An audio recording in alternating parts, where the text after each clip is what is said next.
Goedemiddag dames en heren, mijn naam is Eduardo en welcome back to another episode of the Morse Code. Yes, sir. Vandaag hebben we hier bij mij iemand die op zijn eerste single, zijn eerste officiële liedje, 5,6 miljoen heeft gehaald. En nog optelling. Ik heb hier vandaag bij mij Manzo Soul. Yo, what's good everybody? Shit, first of all, thanks for having me.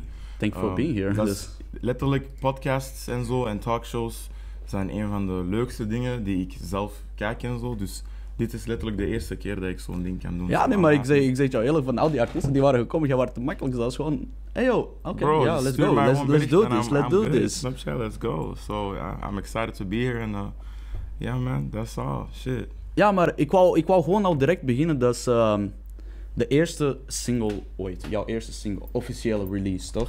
Ja. Was dat echt uw officiële eerste? Ja. Of was je daar vroeger al een beetje mee bezig?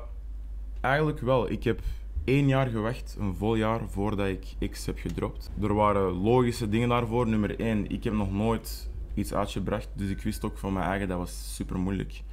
Om gewoon, ik wou het ook clippen, dus dat gaat tijd nemen.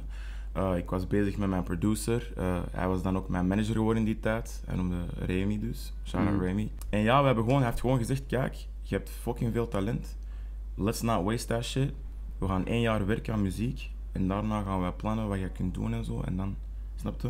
Dus ja, dat was wel dus mijn eerste officiële release. Ik heb het ook perfect gedaan, vind ik. En dat was released en dat was ook een van mijn eerste gedachten. En sorry dat ik dat zeg, dat was van 5,6 miljoen, begrijpelijk als dat op een channel zit van 1 miljoen. Hoe ben je daar geraakt? Ik heb dat eigenlijk te bedanken aan Remy, want hij is gewoon slim met wat hij doet, snap je? Hij is niet mijn manager just because he's a producer, he's also really smart. Dus ik wist ook going into that. Want hij zei tegen mij van, kijk, ja, uw clip is fucking wonderful.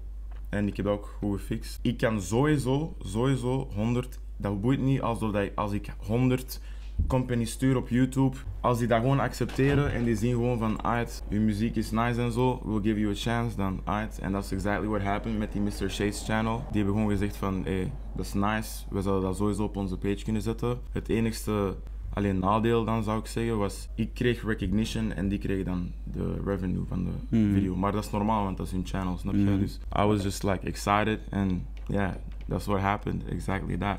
En niet alleen dat, want dat was op 2 channels op dezelfde dag. Dus die ene heeft 5,6 miljoen en die andere heeft 82k of zo. Ja. Something like that. But yeah, I'm still happy about it, I mean. Ook als je gaat praten over, hoe heet hij, Remy? Was de clip ook gefixt door hem?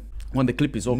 Niet specifiek. De clip is wauw, man. Oké, ik ga je even de story vertellen achter X, hè? Zodat alles een beetje duidelijk is. Dus ik zing soms af en toe, ik heb mijn eigen gerecord en zo. Maar op een dag had ik dan naar een vriend van mij gestuurd, die Remy kent. En hij zei van, yo, je moet eens komen naar de stu, snap je? Je kunt viben. Dus ik dacht, alright, dag voor de stu, ik maak een song. Dat was niet X. Het was niet X, het was een andere song. En ik heb er heel hard aan gewerkt. Ik ging bijna slapen en ik dacht aan mijn eigen van, kijk, ik ga morgen naar de studio. Ik hoop dat dat goed gaat verlopen, dat is de eerste keer in mijn leven, snap je? Misschien gaan we toch nog eens een song moeten maken, gewoon als deze niet werkt, dat ik, snap je, plan B. Dus that's exactly what I did. Ik heb X geschreven in like 10 minutes, went to sleep, came back. Oké, ik ben in de studio nu. Ik record die ene song where I worked so hard for. It was absolute trash. Ik was embarrassed. Ik kan niet liegen, I was embarrassed. Ik dacht van, damn, wat moet deze gast niet van mij denken, snap je?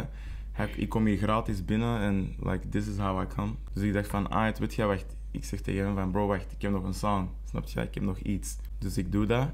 En ik heb dat in 1 take gedaan en that's how it is. Yeah, but sometimes the thing that you think that is the best one is not the best one. Voilà, one ding is what comes naturally to you, snap je? Exactly. En toen hij die song hoorde, dacht hij van, bro, je moet dat sowieso clippen. Dus toen was ik beginnen zoeken naar mensen. Ik was aan het kijken naar locals en zo en op Instagram en ik dacht van mijn eigen van, I'm a picky person. I like to nitty-pick what I do.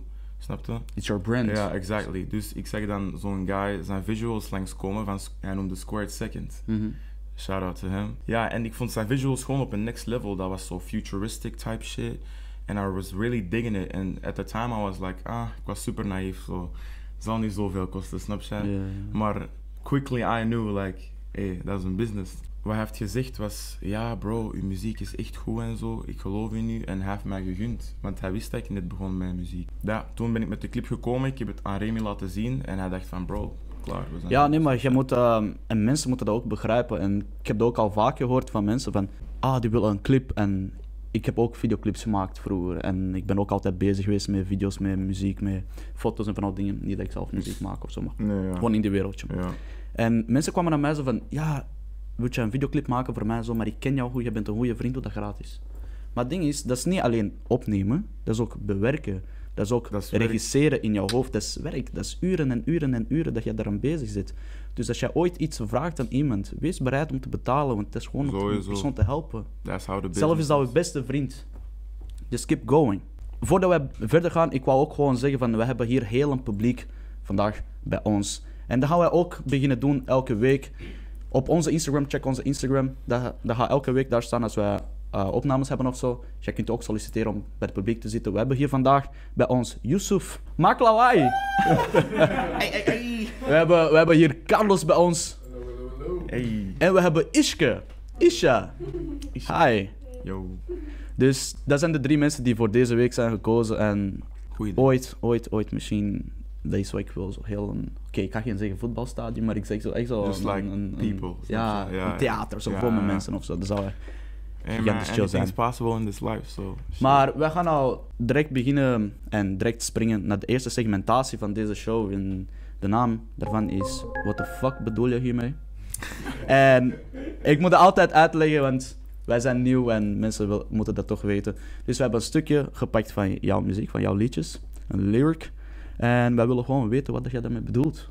Makkelijk, simpel, easy. Let's go. So, the first one. Who in hell is Selena? Want ik weet, je hebt een vriendin. That's dus, exactly... Hey, on the real, that's exactly what my girlfriend told me. Like, what the fuck, who the fuck is Selena? Dus ik zo, this song is hard, maar who the fuck is that? Maar even on the real... Man, ik was gewoon in de studio and I was just vibing, snap je? And I was hearing this beat. And I was just like, Selena. Like, oppassen met wat je zegt, hè? Je vriendin kijkt mee. Nee. Oké. Snap je? Maar it was never about a girl die kende Selena noemt. It was just bumpy, snap je? Je weet soms, dat komt gewoon in. No history, no nothing, gewoon Selena. It just came natural, snap je? En Remy dacht van, let's do this shit, snap je? Selena, klaar. En je hebt nog Dice ertussen gegooid. Ja, Dice er nog tussen gegooid. En damn, he killed that shit. We was crazy, want ik wist dat hij... I like Dice, want hij heeft zo veel kant aan zijn eigen, snap je? That's how I like my music as well. So, ja, het was gewoon een naturele connectie, snap je? En ja, easy, gewoon release. That was probably like the easiest release om te plannen, gewoon put it out there, snap je? Won't you come here, baby, kumbaya, the one... Ja, won't you come here, baby, kumbaya. Ik heb altijd... Kijk, dat is het ding. Vroeger hoorde ik altijd kumbaya, my lord, en zo. Maar kumbaya wil eigenlijk zeggen naar kom naar mij. Snap je? Dus als ik zeg, won't you come here, baby, kumbaya, zo, kom naar mij. Snap je? That's basically the thing. Alright. Whether do it all alone, myself, met Wavy. Dat was een hele nice track, omdat het gaat over ons eigen, ook al doen wij een feature samen, snap je? It's about ourselves. It's about who I want to be, what I want to do. We just feel so strong, zeker in ons team met Anders Media en zo. You know, we feel like we really fucking with ourselves. Dus rather do it all alone. I'd rather do shit all alone, snap je? I'm a lone wolf, and that's how I'm gonna stay. Dat wil niet zeggen dat ik allemaal positieve mensen rond mij heb, snap je? Maar at the end of the day, I still like to do my shit alone. That is how it is for me. Ja, maar dat is ook zo ding. De meeste artiesten en zo, als die gaan beginnen samenwerken en die gaan beginnen groeien en zo, die verliezen een beetje van hun eigen visie in muziek en zo. Exactly. That's exact wat ik wil vermijden, snap je? Dus I'm just trying to stay myself. That's why I rather fuck with myself and do my own shit, snap je? Do that. That's do it. that. The last one is treating all these women like the man you are. Ja, dat is een moeilijke. Ik was een beetje van... That's diepe shit. Treating all these women like the man you are. Basically, the song X itself gaat gewoon over X and you can't move on and like you're stuck, snap je? And what I say with treating all these women like the man you are is like een beetje sarcasme. Like you're treating all these women like the man you are, snap je? Door wat er is gebeurd met haar. You feel me? So basically it's like, you shouldn't be doing that shit. Is dat waar gebeurd? Ja. I mean, waar gebeurt? Het is niet dat ik die song specifically heb geschreven voor die persoon, but what I do like to do is put real life experiences in my lyrics and my music. Gewoon dat ik beter, Zo past het, hè. Je kan geen fake shit doen, because everybody notices real and what's not real, snap je? Exactly. Daarmee. Vanaf het moment dat jij fake begint te doen, dan word je gewoon een fake artiest. Ja, exactly. Dus, en mensen gaan ook niet zo hard respecteren, because like, you're doing the same thing dat andere mensen doen. That's exactly what I'm not trying to do. Dus, yeah, that's that. Seems nice. Yes, sir. Even een beetje van die... Ja, man. Dat lijkt echt op pis, man. Dat lijkt echt op pis. Jam. Nee, maar we gaan direct springen naar het volgende segment. En ik heb wel een paar dingen nodig op tafel. They know. I don't know if you know. You know? Or you don't know? You don't know? I have no idea. Oh my god. Oh my goodness. Dus we hebben hier een paar papertjes. Oh god. En mensen weten het al, deze segment heet Wie the fuck is dit? Oké. Dus we hebben een paar lyrics gepakt van een paar artiesten. En je moet gewoon zeggen welke artiest dat is. Als jij dat goed raadt, dan moet ik een papertje opeten. Shit. Als jij dat niet raadt, dan moet jij zelf een papertje opeten. Ik zie al lyrics that I don't know, so fuck my life. Oké, de eerste lyric is... Look, I could do this shit with no effort, no pressure, no gimmick shit, no radio records, just textbooks, rhyme style with a raw texture. I feel like I heard that shit before, but I don't remember who it is. I'ma just take a wild ass fucking guess, and I think that shit's Drake. Oh. Who was it? Who that? Oh, Joey Badass! Oh. Bro, ik was nog aan het denken van Drake of Joey Badass. Oh, that's my favorite artist. I'm sorry, Alright, but you're gonna have to eat. Oh, fuck me. Is that But you gotta chew it. You gotta chew it. Just but not like chew, like yeah, chew. Yeah. Fuck me. Alright, I'm African, so fuck that shit. You gonna cry, pretty boy. I'm already gonna drink some water, cause this shit gonna fuck my throat. Water. You need some water. Oh my god. Wow. Shit. I'm African. Welkom bij Morse Code. We good. Kijk, ik zeg het gewoon, mijn mannen hebben hun research gedaan. En die hebben mij gezegd van, volgens hun, dus Giovanni. Dus we hebben wat pizza besteld. Laat eens de pizza zien, breng die pizza eens even. We hebben pizza's voor jou besteld. Damn, dus dude. if you survive this episode, you get a free pizza. Damn. Alright. You gotta survive it. You gotta go all the way. Okay. You gotta go all the way, alright? Pizza's on the line. Alright? Shit, let's go. We zijn niet gesponsord door Giovanni. I wish. I wish. Oké, volgende lyric. Ik ga gewoon deze woord veranderen naar brother, oké? Nah. You say this word. Nigga, we just want the credit where it's due. I don't worry about me, give a fuck about you, nigga. Just remember to myself, every single chain, even when I'm in the house. Started from the bottom, now we're here. Fucking head. Started from the bottom, now we're here. Bro, eat that shit. Bro, ik zeg het jou, 1 opname. Ik ken die artiest. We hebben elks 20 papers opgegeten of zo. Ja, deadass, no cap. Ik was dood. Oké, Fuck. ik trill altijd, hè. Kijk naar de camera. You need some more piss? Ja, give me... Bro, hij heeft die shit net in zijn mond gestoken, heb je het wel gehouden. Alright, the last one. Of van dit wordt dat veel te veel. It's a rodeo. Go on and touch your toes. I'ma hear you from the back. And that's as far as it goes. I'm down like some dominoes. She get money out that pussy and she climb the pole. Yeah. Als er 3 keer ja staat, moet dat dan Tolliver zijn. Niet? Fuck! Is dat? Ja. Bro, It I know my is. shit, It bro. is. Don Toliver. Nigga, I know. Hard enough. Van Don Toliver. Bro. It's hard enough. Yeah, hard enough doing that shit. Shit. Moet je ook nog eentje doen met mij? Want Ik ga eentje met jou doen. Ja, oké. It's first squad, Oké, bro. oké, It's oké. cold, bro. Alright. Pizza. I'm actually aight. I'm white. Shit, I'm feeling it, but It is what it is, you get me. Hey, dames en heren, even een kleine pauze van de video. Hopelijk is het wel goed genoeg. Nee, maar we hadden even een kleine shout-out geven aan Lions. Die zijn niet alleen maar een van de beste broodjeszaken van Antwerpen, maar die hebben ons ook geholpen om onze merch te krijgen. En ja, even een kleine shout-out naar hun. Ga hun even checken. Link staat in de description. Zeg gewoon, als jullie naar daar gaan, wij komen van Morse Code. Misschien krijgen jullie een broodje, misschien krijgen jullie een petje. Wij weten nog niet. Maar Ga hun zeker checken. En nu terug naar de video.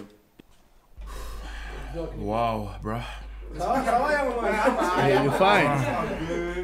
Hold up, I think I'm gonna get some more water first. Life is good. Working on the weekend like usual.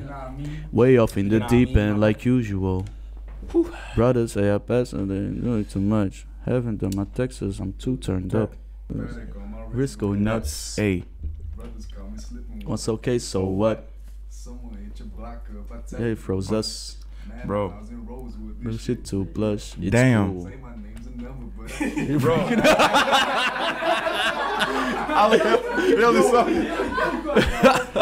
Hi. We zijn net terug van de pauzetje. Dat was even lachen met een paar mensen hier in de studio. Met studio bedoel ik gewoon mijn woonkamer. Wij komen direct terug naar de Q&A voor Manzo Soul. We hebben jouw foto gepost op onze Instagram, MorseCodeAntwerp. Jij weet toch, Yes, hier is sir. de merch die ooit komt. Misschien, I don't know. Maar we hebben jouw foto gepost, dus mensen hebben vragen gesteld. En we gaan antwoorden op... Allee, gaat antwoorden op deze vragen. Let's do toch? it. De eerste vraag is, hoe komt het dat je liedje op Roadstar is gekomen? Is je liedje op Roadstar? Nou, that's kind of a misconception, maar... Conception. Sorry. Die papers is de papers, bro. Ik heb eigenlijk een mini-contest geënterd van Worldstar zelf. Dat is het ding. En ik moest mijn liedje submitten. En mensen moesten dat dan raten.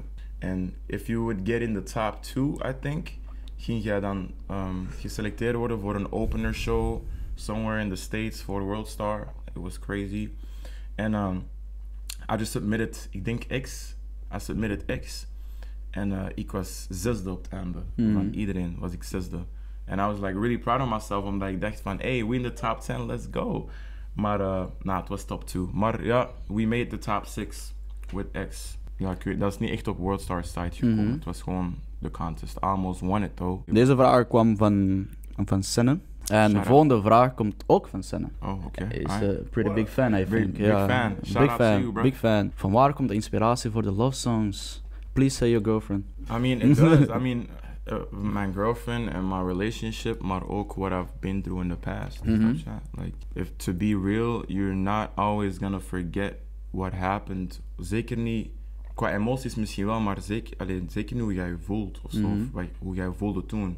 Me being able to put that in my songs is still, you know, vital parts of my game and hoe ik mijn muziek schrijf. When I'm like, alright, let's make a love song, I basically think about what makes me happy or what made me happy. Now I'm blessed, so I'm in a relationship, dus ik ben blij. It's easy, snap je? Om ook dan nog zo die heartbreak songs te vinden en zo, I still like to do those, cause like they're hard as fuck. Dus, I mean, I feel, in my opinion, heartbreak songs, and don't quote me on that, but heartbreak songs zijn waarschijnlijk een van de beste songs on the world, just because there's so much emotion in that shit, and it's real. It's raw. Exactly. So, yeah, I just look for anything. Al moet ik denken aan de tijd van vroeger, it doesn't matter, snap je? I just write. Maar yeah, that's why I get my inspiration for love songs. Maar jij bent hier in Antwerpen opgegroeid, toch?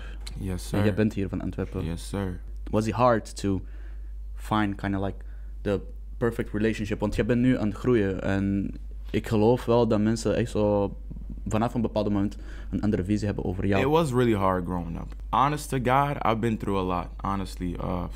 2 jaar geleden woog ik 120 kilo. I was huge. Daarvoor heb ik nog 6 jaar in internaat gezeten. So talking to girls was daar echt een taboe, snap je? Like, ik was 1 keer zo samen met een meisje daar and they always kept us apart. Dus coming out of, you know, internaat en zo and like learning the ropes op real modern life, dat was echt moeilijk voor mij. Like, dat is precies alsof ik in jail ben gegaan voor 6 years and now you throw me back in, snap je? Dus I had to go through a lot and a lot of heartbreak too, snap je? But at the end of the day, ik ben blij because that's where I am right now, snap je? Nu ben I'm fucking woke, ik ben echt dialed in, snap je? Ik ben, damn, if it wasn't for the cards that I've been dealt with in the past, was ik nu niet dit aan het doen. Exactly. Dat is altijd zo. Ik ben in België sinds 2012. Hè. En ik weet nog de eerste keer... Van waar kom je? Brazilië. Zweer? Ja. This guy talks better Dutch than me. Wow, thank you very much. Damn. Nee, maar ik weet nog, ik was, ik denk 2-3 maanden in België of zo, maar ik was ook klein en dik. En ja, Bro, it's a real thing. en ik had een gebroken tent, dus ik had zo niet al mijn tanden. Maar ik kwam met een meisje gaan praten en ik weet nog, ik kom zo naar haar en ik zeg zo hallo, dit en dat. En zij kijkt naar mij en ze begint te lachen. En mijn antwoord was zo van, waarom je lachen? En zij kijkt naar mij, ze begint kapot te lachen. De volgende dag, ik ben op school, zij stapt voorbij en al haar vriendinnen, die komen letterlijk zo naar mij. Die beginnen zo tegen mij te praten, maar ik sprak bijna geen Nederlands. Hè. Ja. Ik sprak bijna geen Nederlands, die komen zo allemaal Engels naar mij. dan? Ook niet. Nee. Niks. En die begon zo tegen mij te praten en ik zweer, het was de gênantste moment dat ik ooit heb meegemaakt toen ik zo klein was. Ik zweer, ik kon... Omdat jij niet kon Ja, replyen, ik kon niet praten, die waren mij aan het uitleggen en ik was daar gewoon... Oh, damn, that's kind of sad. Ja, I was almost crying. I was almost crying. You get me, fam. Oké, de volgende. Dat was eigenlijk echt diep. Dat was echt diep eigenlijk. Dat zit echt heel diep, man. You good, bro? Dat is die peper, bro. Dat is die peper, man. I feel De volgende vraag komt van Fabio. Wanneer komt er een nieuwe clip? Pretty soon. I'm planning some crazy stuff. Ik ben aan het denken aan een project einde van dit jaar te droppen. En some visualizers and stuff like that. I don't release one time a month even. Dat is gewoon omdat ik weet wanneer ik een move maak is het goed. Hey, there's a lot to see from Manzo Soul still coming, for sure. En als jij meer van hem wilt zien, zijn Instagram staat sowieso hieronder, dus ga altijd kijken. De volgende vraag is van Wavy. Wat zijn je doelstellingen nog voor 2020? Shout out Wavy, he's in the team. Wat zijn mijn doelstellingen nog? I just want to release some music. Put it out there. Erop. I know. Hoe met nice clipje, snap je? So we can just end the year off strong. It was a weird year. Voor iedereen, denk ik. Niet alleen artiesten, maar gewoon voor people in general. Mijn emphasis is al een beetje op. Ik heb echt Sava doelstellingen. I just want to be able to release. End 2020 good. En dan 2021, we vliegen er gewoon terug in, snap je? Dus. Dat wordt een beter jaar dan deze. Yes, sir. Ja, please. Waarom heb je voor het artiestenleven gekozen? Van Louise. That's my girlfriend. Shout out to you. Shout out to her. I feel like dit is zo het enigste dat ik kan blijven doen. Mm-hmm. Bro, honest to you, I've worked jobs en mijn mentaliteit werkt gewoon niet op die manier. I don't know if it is because who I am. Laat mij 4 maanden bij Starbucks werken, ik word zot. Snap je? I can't do it. I just can't. En dat is ook een probleem met mij. Dat was ook een probleem before the music. Ik had heel veel problemen met dingen doen for a long period of time. I just couldn't do it. Ik was altijd aan het switchen. Ook met sport en zo, like everything. Maar muziek, want muziek, je kunt altijd aan iets nieuws beginnen, snap je? And it's beautiful. Like, you can do whatever the fuck you want to do. Dus ik dacht van, damn, als ik deze fulltime kan doen, that would be nice.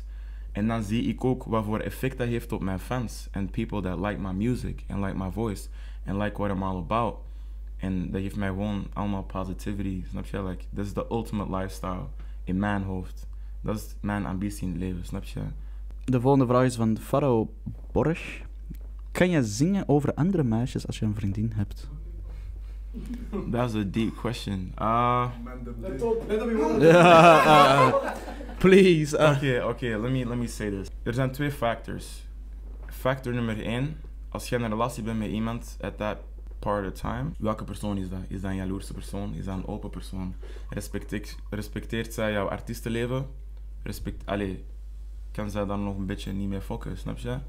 Daar moet je rekening mee houden. 2 is, waarover praat jij? Gaat het echt specifiek over 1 girl? Snap je? Bijvoorbeeld Selena, als dat een echte girl was, I wouldn't do that shit, because that's stupid, snap je? Maar bijvoorbeeld van, als ik bijvoorbeeld een lyric zeg zo van, yeah, you had me down, but now I'm up of zo, en dat gaat over een ex of zo, I don't think that should matter. Dat hangt ook af van wat voor rapper dat je hebt. Rapper of zanger voor of wat artiest dat jij overbrengen aan je publiek, snap je? Exactly. If you got a girlfriend and you're talking about doing stuff with other girls, it's kind of, you should respect your women. Yeah, exactly. Some future. So I feel like you shouldn't be talking about, oh, I'm doing this and that, omdat jij bent aan het capen, want je bent in een relatie, maar wat jij wel kunt doen is, jij kunt wel praten over je past experiences. And I feel like nobody should take that away from you, so do that. Exactly. En dat waren de vragen van Instagram. En nu, omdat wij een publiek hier hebben, ik wil ook graag weten wat het publiek wilt vragen aan jou. Dus als iemand een of andere vraag heeft, just go for it. Als niet, dan komen jullie nooit meer terug. Het is het publiek. Album, pretty black album. Alright, bro. Alright, so like you said you have veel past experiences. Would you take anything back that happened to you? Anything. If it could be one thing, would you take it back? Anything at all? Or do you think that that's what shaped you as a man? I think so. Ik zou dat niet kunnen. Take back? Nah? Everything will change, bro. Yeah, bro, like, je moet denken, ik ben in een, bijvoorbeeld, ik heb je gezegd, ik woog 120 kilo en zo, but dat was niet door mijn eigen. Like, ik zat in een long distance relationship for like a year, met iemand van Amerika en zo, en it played part in my life, snap je? En when it was over, dacht ik in mijn hoofd zo van, kijk, ik heb heel veel tijd verspild aan mijn eigen, snap je? Maar when I look at it, van kijk, dit is hoe ik ben nu. Als dat niet was gebeurd, waar de fuck zou ik nu dan zijn, snap je? Hoe zou ik nu mentaal zijn? Because like, nu, now I feel like I'm on the top of the world, bro. Nu, snap je? Ik ben goed bezig met muziek, dit en dat. Voilà, ermee. En het ding is, if I feel like I wasted time, nog steeds, I'ma take that and learn from it. Snap je? Zodat ik weet tegen de volgende keer van, you know what to do when you're in this situation. Snap je? You've been there before. Als dat niet zo is en I take a L, hey man, so be it. Snap je? Je kunt van alles leren, no matter what. So yeah, I wouldn't take back nothing. You keep that positive mindset. I will, always man, always. Dus what's up? En nog iemand een andere vraag? Wat is het laatste of gewoon het domste dat je ooit meegemaakt in de studio? Het domste? Man, I mean, ik wil geen namen noemen of zo man. Ik ga geen mensen exposen. Alles maar kan gebiept worden. Ja, ik heb gewoon, ik heb een paar mensen bezig gezien in de studio en they just should not be there. No.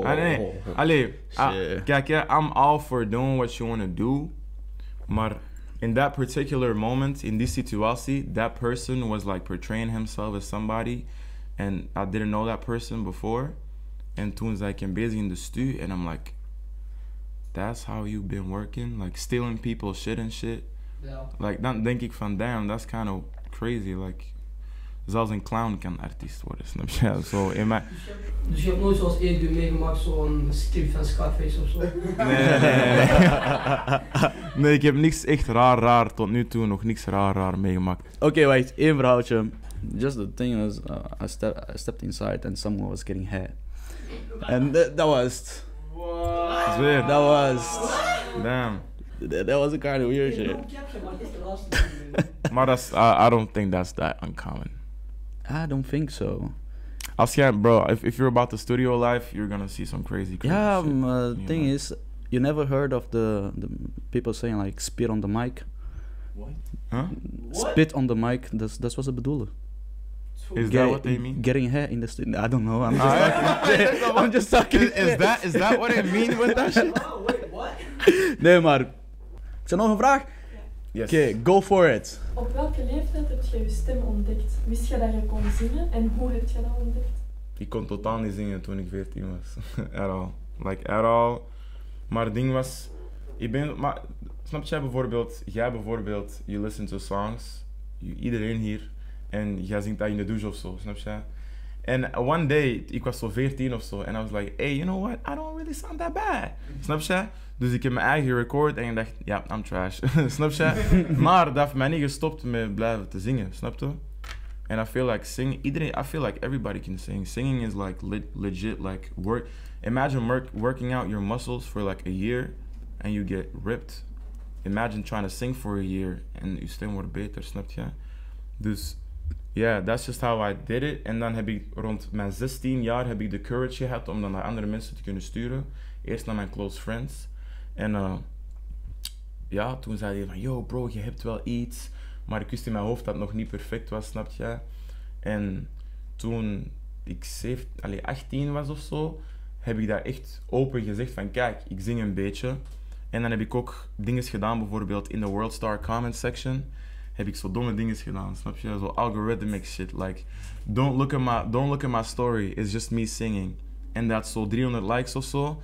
En ik had ineens op één story had ik ineens 15k views. Snap je? Maar ik had dat voor like a month. Dus ik dacht van, you know what? I really do think I got something. Like, my hard work has paid off. Snap je? Let's keep going. People think I have something. Dus, basically, I could not sing at all. Ik heb heel veel geoefend bij mijn eigen, even if I sucked. And that's it. Sucked what? Sucked. bro, Man is sucked. Man is getting real. Man is. This nigga, man. Goddamn. You sucked. What? You did what? Maar ja, gewoon blijven oefenen en gewoon open zijn, snap je? And that's just how I got where I got. And that's it. Maar ik denk sowieso dat dingen die sowieso kunnen helpen, bijvoorbeeld like a vocal coach of zo, dat is niet taboe. Like, I would do it. Ik heb nog nooit gedaan, ik heb nog nooit geleerd, ik heb nog nooit tutorial gedaan of zo, of ik weet niet wat. Ik heb alles op mijn eigen geleerd, but I would do it to elevate my game. Snap je? So, I'm open to that. Dus ja, I would say, als jij daar ooit wel eens over nadenkt of zo, blijven zingen, ik zou het zeggen. Snap jij? Wat ken je zo? Best how it is. Iedereen soundt zo goed in de shower en als hij er zo uitkomt, dan is hij zo. Ah, well, yeah, exactly. That's how it was for me. That's how it was for me.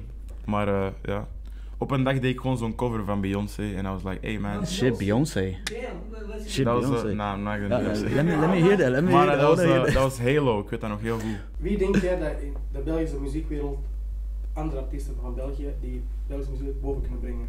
To international level? Kunnen eleveren naar international level? Ja. Bepaalde artiesten, Nederlands of Engels, want jij bent meestal Engels gericht. Ja. Zelf. Nederlandse artiesten. I feel like internationaal though. Oké, er zijn er een paar. Er is één Vlaamse artiest die ik nice vind. En dat is gewoon omdat ik ben niet echt de persoon die Vlaamse rap luistert, maar Freddie King, back in the day, if you think about back in the day, everybody was hating on that man. Maar kijk nu, snap je? Dat is gewoon zijn perseverance en hij is goed. Hij maakt goede songs. So I feel like Freddie King could do something. Internationaal een beetje moeilijker, niet omdat wie hij is, maar gewoon de genre Vlaams en zo, dat is niet altijd gemakkelijk. Nederlands is makkelijk, want, snap je? Frans is makkelijk, kijk naar Stromae.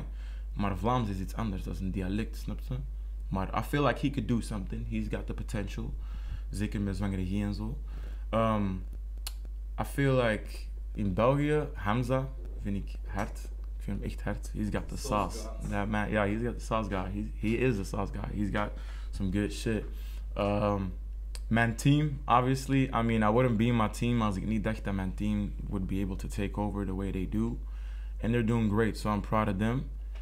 And myself. Dus ik ook eigenlijk. And I feel like Young Mavu and Elliot, ik vind hem echt crazy. And I know when that boy's gonna release. Ja, maar ik wacht al lang op een Ja, release van I hem. know, Hij is al heel lang iedereen aan het but teasen. He's a good one. He knows what he's doing. So I feel like those people specifically could be raising the game. And Lil Skit. Just because he's like, even if you can't always hear his lyrics, that nigga's got the Ja, ik zou maar zeggen ook, Dice. And Dice. Dice is aan ontploffen in Rusland. Ja, exactly. Cause like Zijn that. comments sectie alleen maar. Ja, Snap je? Bro, bij Selena ook half comment section Russian. Ik denk van, damn, these fans are wild. And even he told me before we dropped Selena, he's like, bro, you know, I don't know how these Russians gonna get, but we zien wel, ze zijn echt unpredictable. So, and like, yeah, he's doing good. Ja, hij zou dat ook wel kunnen doen. Mainly omdat hij kan Russisch, hij kan Spaans, wat kan hij niet, snap je? Like, do whatever. Nederlands, Engels. Ah ja, en nog één persoon. Rare Akuma. I feel like he's crazy. Just my personal Who opinion. that? Rare Akuma? Ja. Never heard about Rare Akuma? Never heard. Special man. Special man right there, man. I got a lot of respect for that guy. Like, Alright. see, have heel veel sides to him. Like, he's not doing some weird shit. So yeah, Rare Akuma, I would say, he'd be able to elevate that shit. Hij heeft ook al een beat gemaakt voor Suicide Boys of zoiets. Shit. En je praat met X back in the day. Maar Damn. kom maar, doe I dingen. think so. Doet, like emo punk type shit. Ja, zo emo punk type shit, maar zo ook zo. Snap je, zo alles zo. Ja, hij heeft zo'n Hype shit, like that's what I love. That's what I try to do myself. So yeah. Alright, maar Shout out to that man. bedankt iedereen om aanwezig te zijn, om de vraag te stellen. Jullie waren best Yes. wel een leuke publiek. In het begin dacht ik van Ja. nee, maar we zijn er. We zijn er. We did it. We zijn We er. did it. We did it. Yeah man, hey man, Nee, I'm happy maar about this. Ik wil jou echt bedanken om aanwezig te zijn, man. En Appreciate it, bro. iedereen zou hem moeten volgen. Manzo Soul op Instagram. Easy peasy lemon squeezy. Crazy. Volg MorseCodeAntwerp. Volg Yusuf. Volg Isha. Volg Carlos. Volg ons. Isha niet volgen. Isha niet volgen. Zij is onbekend. Follower. Private account. Nee, maar dat is het ding. En nog één ding dat ik wil zeggen. if you think we can do better, drop it down in the comments. Wij zijn altijd aan improving. We are always trying to do our best. And we are learning. So tell us what we can improve. And go on our Instagram. En solliciteer u om als publiek te komen zitten. Want er komt veel meer aan. En nogmaals, Manzo, bedankt om aanwezig te zijn, bro. Appreciate it, bro. It was fucking nice. Damn. This is my first podcast and I really enjoyed this. So. The first one? Yes, ever. So dat was een droom van mij eigenlijk. So. I'm happy that I can say that I'm your first. I appreciate it.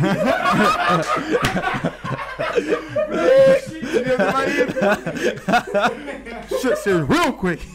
God damn, nigga. He needs some milk. Hey man, nah man, appreciate it man, for real. Morse Code. Morse Code was mijn eerste. Morse Code. Yes sir. And bro, hopefully release just something very fast because I'm waiting. Alright, I will, 100%. Bedankt om te kijken. Thank you. Selena.